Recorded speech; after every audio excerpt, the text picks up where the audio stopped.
बिस्मिल्लाहिर्रहमानिर्रहीम। अस्सलाम वालेकुम नाज़रीन कराम, आप देख रहे हैं मेरा फेसबुक और यूट्यूब चैनल और मैं हूं आपका मेज़बान मोहम्मद लतीफ़ आवान। नाज़रीन कराम, आज मैं आपको एक ब्रेकिंग न्यूज़ दे रहा हूं और वो है आज़ाद कश्मीर में वज़ीर आज़म सरदार तनवीर इलियास की जो हुकूमत है उसको तब्दील करने का प्लान जो है वो तय कर लिया गया है और मुब्तदा अपोजिशन की जानब से गुज़श्ता रोज़ एक इजलास मुनक़्क़द किया गया और उस इजलास में एक निकाती जो एजेंडा था उस पर गौर किया गया और उस पर इत्फ़ाक़ राय से ये चीज़ जो है वो सामने आई कि वज़ीर आज़म सरदार तनवीर इलियास की जो हुकूमत है उससे छुटकारा हासिल किया जाए।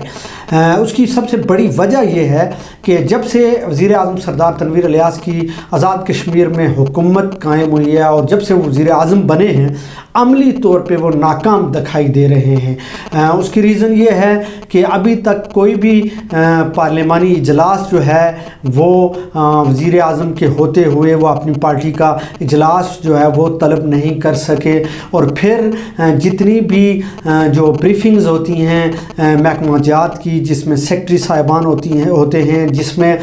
मुख्तलिफ वज़रा जो महकमा जात के होते हैं उनको कलमदान सौंपे गए हैं, उसकी अभी तक ब्रीफिंग ना हो सकी और ना ही बहुत सारी स्कीमें जो अभी तक रुकी हुई हैं और वो ना जा सकी। उसकी बड़ी वजह कि वज़ीर आज़म साहब ने अभी तक उस पर ब्रीफिंग ही नहीं ली। अब एक तरफ हुकूमती वज़रा जो हैं वो वज़ीर आज़म की जो कारकर्दगी है, हुकूमत है, उससे नालां दिखाई दे रहे हैं और दूसरी जानब जो अपोजिशन है वो भी अपने ताईं सख्त किस्म की जो है वो नाराज़ है, मजबूर है और वो चाहते हैं कि किसी तरह इस हुकूमत से छुटकारा हासिल किया जाए। नाज़रीन कराम, अगर मैं थोड़ा सा माजी में चला जाऊँ तो जब वज़ीर आज़म सरदार अब्दुल क़य्यूम नियाज़ी की हुकूमत थी तो उस हुकूमत में जहाँ वज़रा, सेक्रेटरी साहिबान और महकमा जात जो थे वो मुतमईन थे बल्कि खुश भी नज़र आ रहे थे, इसलिए कि हर रोज़ किसी महकमे की ब्रीफिंग भी होती थी और वज़ीर आज़म हर महकमे से जो है वो किसी न किसी दिन ब्रीफिंग ले रहे होते थे। और फिर अपोजिशन जमातों के जो रहनुमा थे, मुत्तहिदा अपोजिशन के जो लोग थे, मेंबरान असम्बली थे, वो भी वज़ीर आज़म जो साबिक़ वज़ीर आज़म सरदार अब्दुल क़य्यूम नियाज़ी साहब थे उनसे वो खुश दिखाई दे रहे थे। लेकिन जब से वज़ीर आज़म सरदार तनवीर इलियास वज़ीर आज़म बने और उन्होंने वज़ारत उज़्मा का कलमदान उनको सौंपा गया,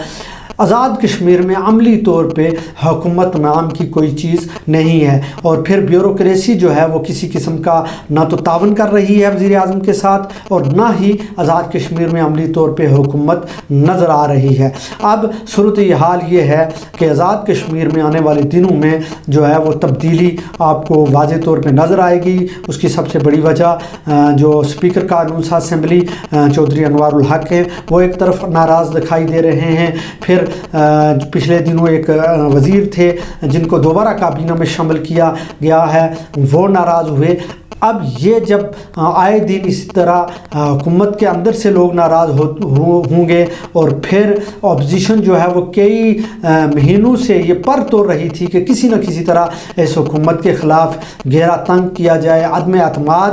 जो है इसके ख़िलाफ़ लाई जाए पार्लिमानी रवायात को मद्देनज़र रखते हुए। तो अब ये मौका आ चुका है कि गुज़श्ता रोज़ जो हुकूमत के जो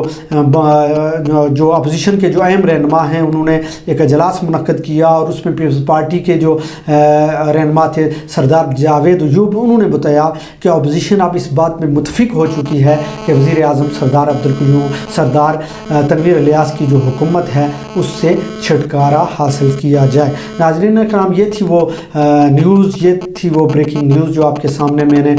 रखी। अब आने वाले दिनों में आज़ाद कश्मीर में तब्दीली आएगी या नहीं ये तो कुछ दिनों के बाद ही पता चलेगा, लेकिन इस वक्त जो हालात बता रहे हैं कि वज़ीर आज़म सरदार तनवीर इलियास की जो हुकूमत है वो जाने वाली